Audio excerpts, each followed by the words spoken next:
trust nila na hindi ko agad-agad makukuha if I go outside SGB. So sir, for the next question naman, and lumis na din kasi tayo masyado dun sa as a student mo, sir. So this naman, question na siya as a profession na din. So sir, what do you think are the roles of auditing or an auditor in an organization?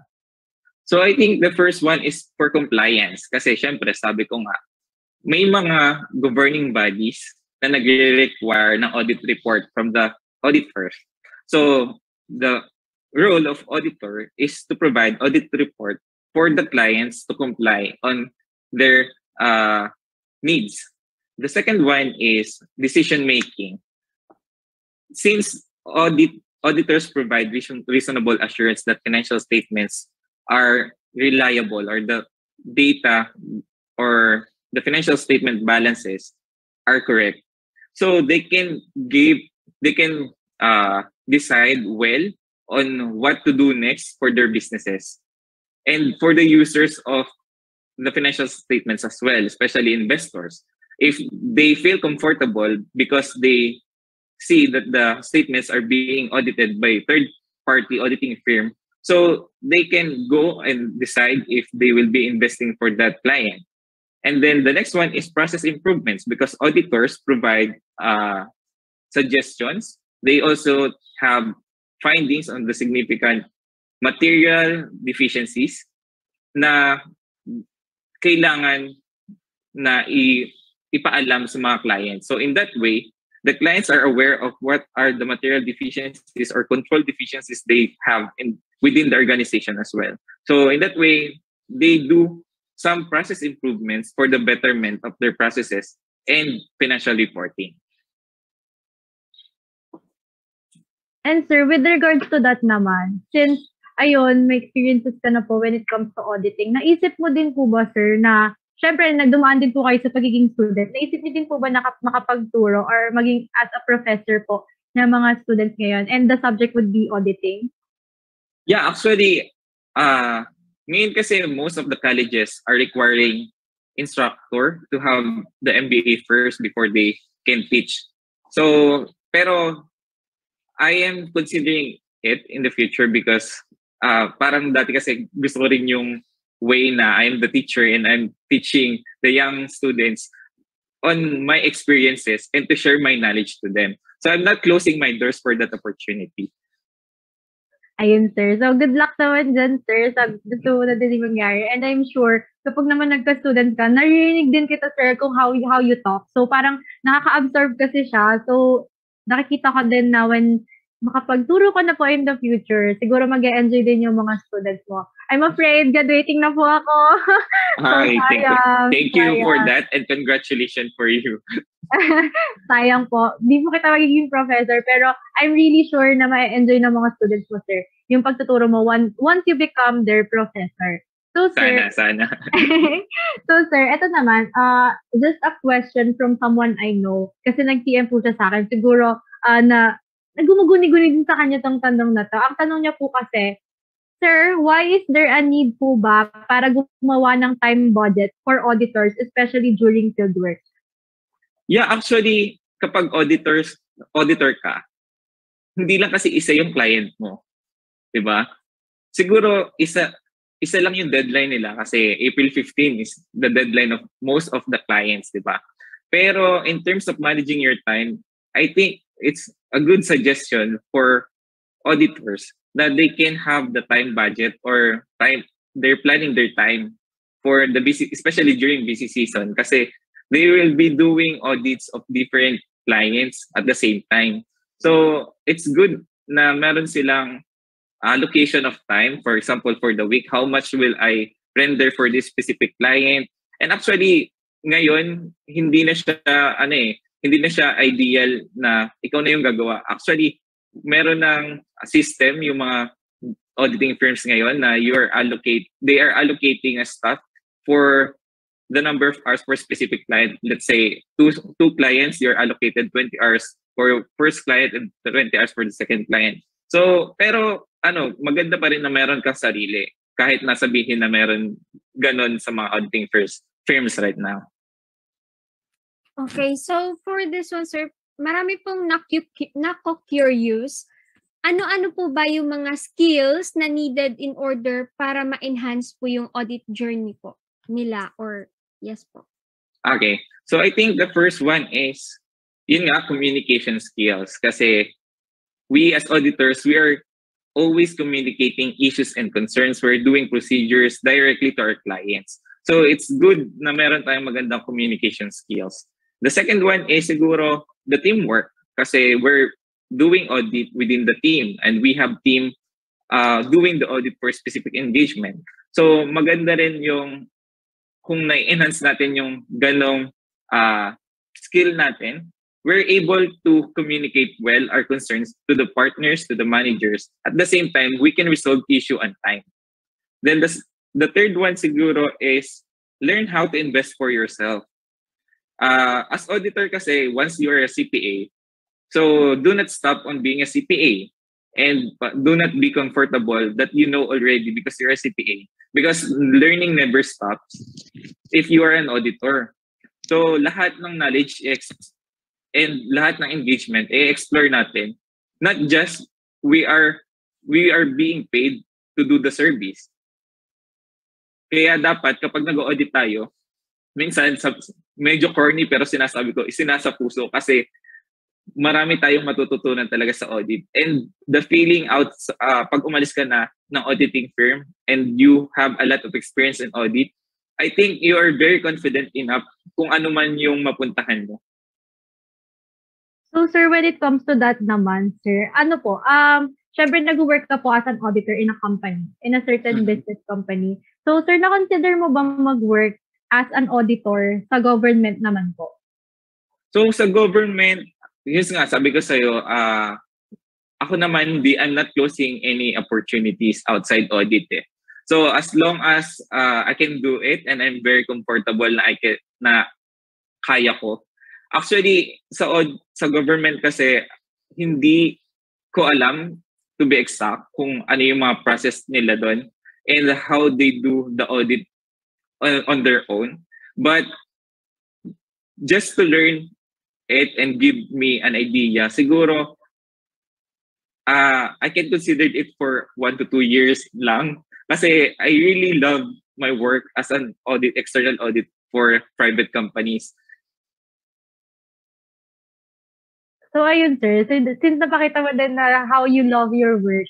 So, syempre may mga negative or mga bad sides din yan, like your stress, your pressures, and the like, when it comes to your work, ganyan. Can you share us your most stressful auditing experience in your whole career? And during those po, how did you cope up with it? Okay. So I think the most stressful experience that I have as of the moment, siguro when I was a staff and then archiving na kami nun eh. We already issued the report. So we're just completing our documentations in order to ensure that we are complete and we will be finalizing our binder. So ang nangyari kasi, most of the staff are on leave already kasi syempre mga pagod na, after busy season na din, tapos nasa bakasyon na. So ang nangyari, ako yung naiwan. So ang dami pa nilang pending para sa clients. And then, we need to complete it because we have the deadline for archiving. So, ang nangyari nun, siguro parang more than 24 hours, wala ako nandun lang ako sa office, nagtatrabaho. Tapos, ang masama pa nun minsan, hindi ko engagement to.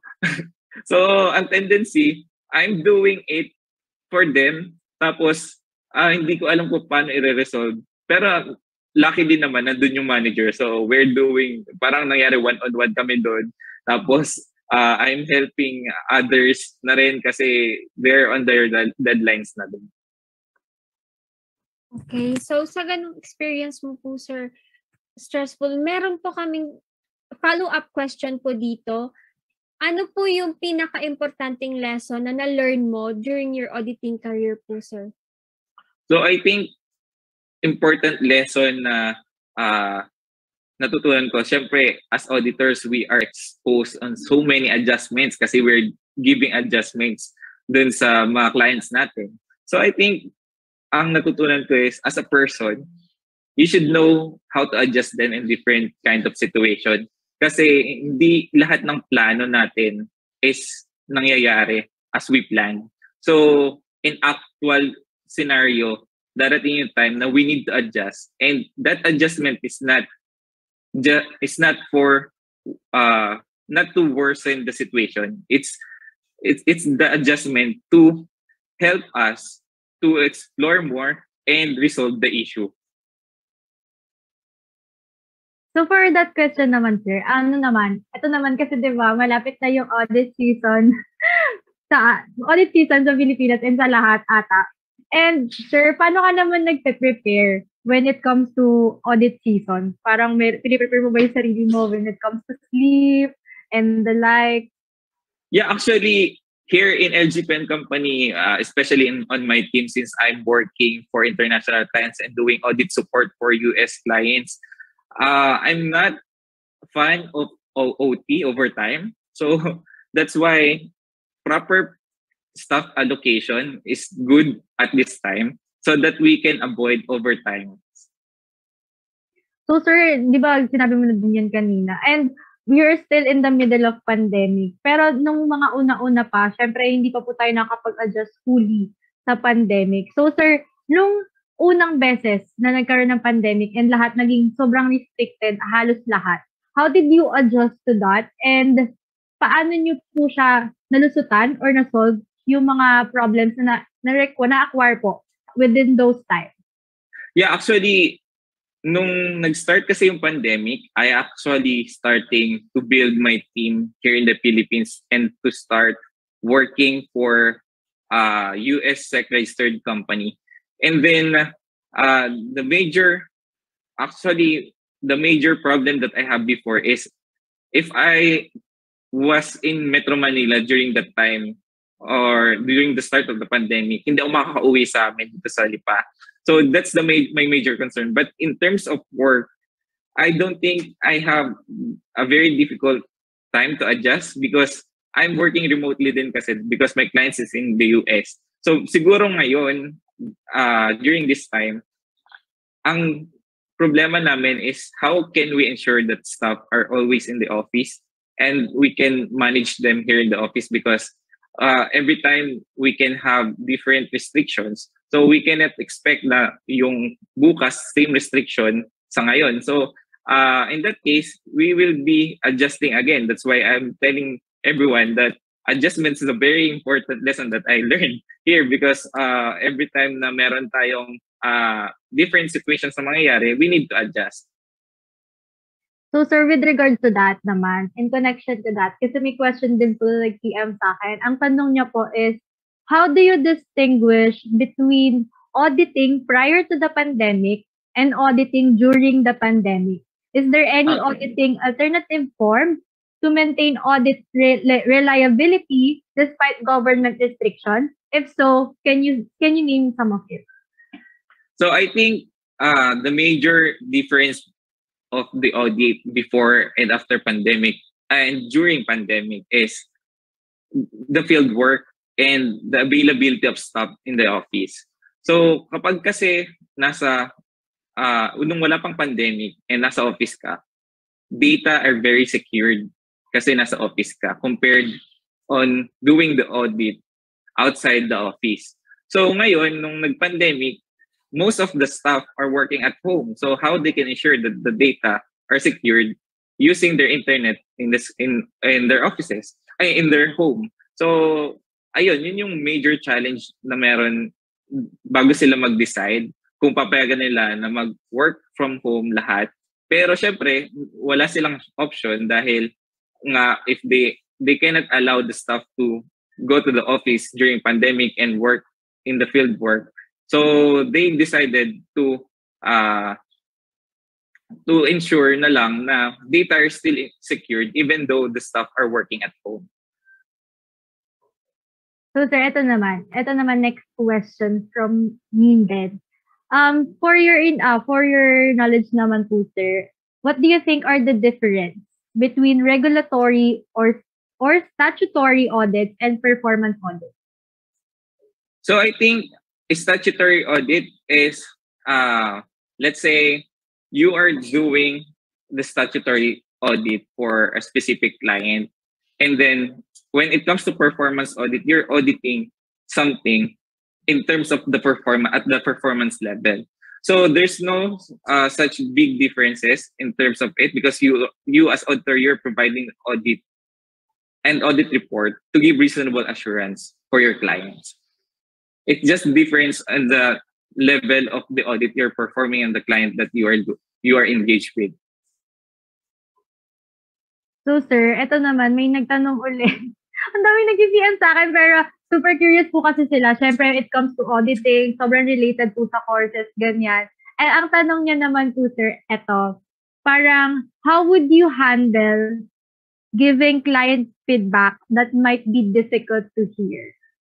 Yeah, actually, you can hear a lot of it once you are in the busy season kasi stressful na lahat ng mga tao. So siguro ang masasuggest ko for that is, since we are working professionally and we are representing our firm, huwag nating sabayan yung mga clients natin. If we heard something bad from them, so isipin na lang natin is a good experience and not a bad experience, kasi the next time that we hear it and we already experienced it, so alam na natin yung susunod na gagawin, and syempre communicate it at the proper level of management. Let's say, for example, it's something that may affect the audit itself, na you cannot issue an audit report. So you need to ask maybe ask some questions to managers if it's something that may affect your audit report. Pero kung hindi naman, it is personally. So I think you should act professionally always na lang. Huwag nating sabayan or huwag nating papatulan. Okay po, sir. So, meron pong nag-message sa akin dito na gusto pong magpatanong, sir. What is the most effective tools that auditors can use to complete their analysis? I think important tools, actually wala akong masabi, kasi una-una, if we are in the auditing firm, the audit process is structured na. So they're all also have their own tools to use in the audit. So it's up to you on how fast you can adapt on using those tools. Pero if you are not yet in the auditing firm with those kind of tools na structured processes, I think most of the time you will be using Excel and Word.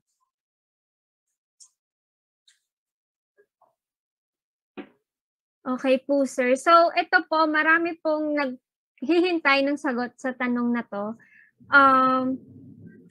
Are there any tips you can give to those who want to pursue auditing as their profession po, sir?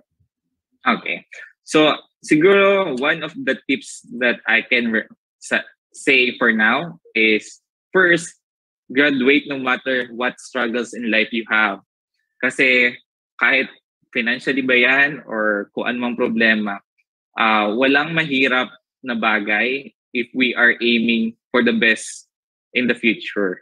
At kung may pangarap tayo, so syempre, gagawin natin lahat ng ating makakaya. The next one is invest to yourself. So, being involved or being employed in an auditing firm is an investment for me. Kasi sabi ko nga kanina, after a few years of experiencing audit and leaving the auditing firm, I feel comfortable na anything that I'll be working on, I can do it. And then the next one is, every error is an experience. Huwag mo masyadong damdamin kung nagkakamali tayo, or huwag natin palakihin yung issue for small errors na meron tayo.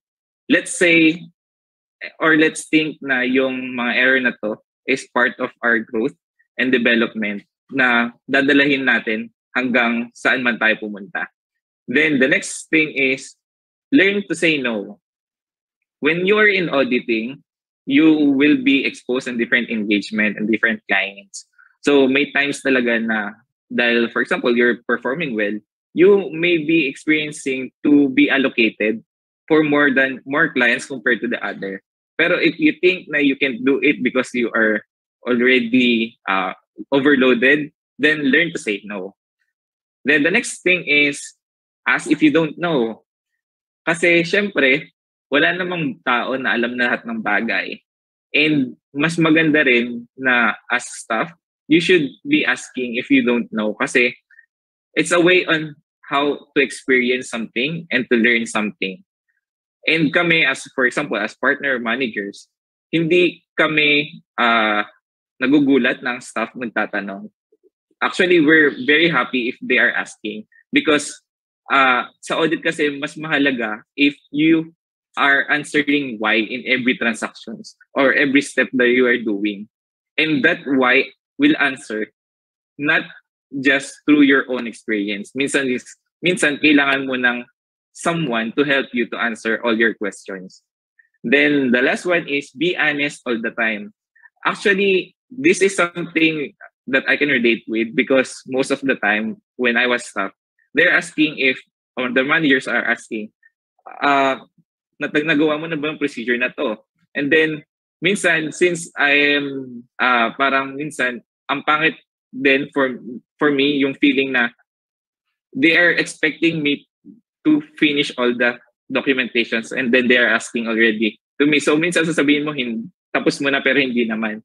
So, it's not a good experience for me. And that's why I'm telling or suggesting to be honest kasi it may affect the effectiveness and efficiency of the audit. Kasi syempre effectiveness, kung sinabi mong oo na nagawa mo na pero hindi pa pala, so meaning hindi talaga ginawa yung required documentation.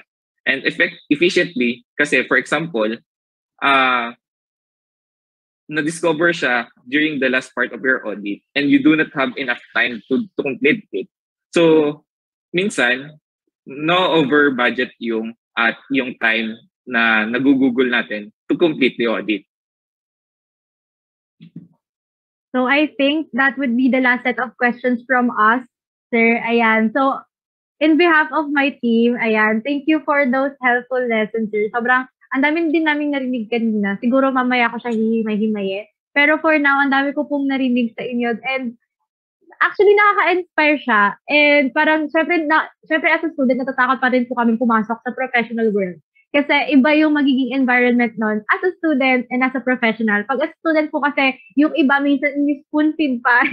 Spoon-feed pa yung lesson. And when it comes to professional, and it comes to in the environment of a professional, nandun na po kasi talaga yung decision making, time management, and the likes na sobrang makakapagbigla sa isa't isa sa atin. So, ayun to sir. Thank you for those wonderful lessons, helpful lessons, Mr. Ortega. Sir Ortega, and thank you for giving us your time today. Your precious time today. Welcome. For giving us those lessons, sir. And we are really, really, really grateful for your presence. Yes, partner. So, thank you so much po, Sir Ortega. And I hope po may mga natutunan din ng ating mga viewers on how to properly use and apply auditing. Sana makatulong ito sa evaluation ng business nyo at lalo po sa inyong mga decision. So, if meron po kayong mga question, now is the time to ask Mr. Ortega. So, you can type your questions in the comment section below. We will go to read it with my partner after. Again, ayun, ulitin ko lang yung sabi ni Ms. Jessica. If you have questions, personal questions, professional questions to Sir Ortega, you can comment down below your questions now and we will be the one to read it for you para mag-direct namin itanong kay Sir Ortega. Ayan. So, sir, actually, kanina pa kami may nakikita sa Facebook, kaya din medyo inano na namin yung mga personal questions as a host. So, dun naman tayo sa mga questions ng ating mga viewers.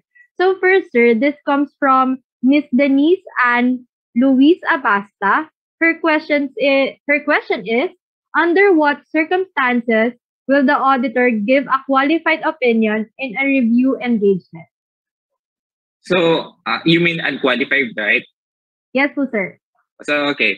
if we, as auditors, if we are comfortable enough that the financial statements are presented properly based on standards, using a limited or the limited extent of the review engagement or extent of our services, kasi mas extensive kasi yung testing na ginagawa natin sa audit. Kaya nagkakaroon tayo ng reasonable assurance compared to review. So, for review engagement, we are issuing unqualified opinion if it is something that as auditors we're comfortable enough that they are presented free from any material misstatements. Okay po, sana po nasagot po ni Sir yung tanong mo, Miss Denise. Meron din po tayong isa pa po dito, Sir, sa ating Facebook viewer din. When should an auditor issue an adverse opinion? And what happens if an auditor issues an incorrect opinion? So, for incorrect opinion, I don't have any experience for the incorrect opinion. But if someone or if an auditor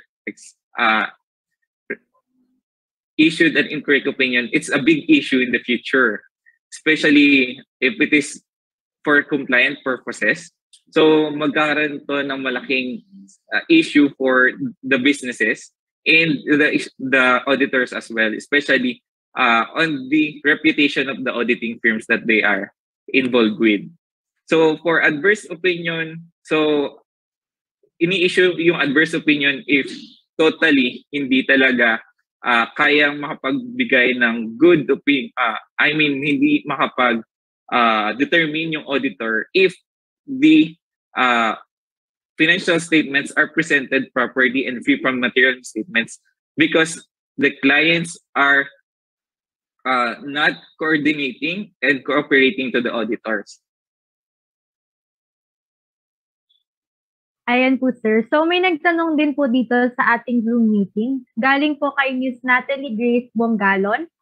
Her question is, for you po, sir, which is more challenging, preparation of financial statements or auditing the financial statement? I think the more challenging for me is the auditing the financial statement. Kasi in process or in preparing financial statement, kasi I already experienced it both. So in preparing financial statement, minsan routinary na lang kung ano yung ginagawa natin everyday, yun na lang ng yun, unless there are unusual transactions that we need special considerations or special treatment on the financial statement. Pero kapag kasi audit, you need to find ways to ensure that financial statements are presented properly based on the standards. And we are minsan pipigain natin yung utak natin kung paano natin didiskartehan or paano natin gagawin yung procedures or how we do the audit plan in a way that we can ensure that the financial statements are free from material misstatements. Okay po, sir. So, another question po, sir. Sana okay lang po. Meron po ditong nag-message. Okay lang. How many auditors during an engagement is normally needed in order to reach a category of opinion like unqualified opinion or adverse opinion po? How many auditors, you mean? Yes po. How many auditors po during an engagement? Yeah, actually, so for one engagement kasi, the partner will assess on how many auditors will be engaged in that particular engagement or particular client. So for example, if this a SEC registered client, do I need to have 2 staff or 2 auditors, junior auditors? Do I need to have how many senior associates, how many managers? So it's a team. It depends on the complexity and the extent of the audit procedures that you will be doing. And then, syempre, consider din natin yung budget kasi syempre, maglalagay ka ng maraming auditors, you will be paying for their services, right? So in terms naman of issuing opinion, it is the partner's responsibility to issue the opinion. And then that partner should be accredited to sign the audit report based on for the compliance of the clients. So, sir, eto, additional question. Galing ulit kay Miss Denise and Luis Abasa. Her question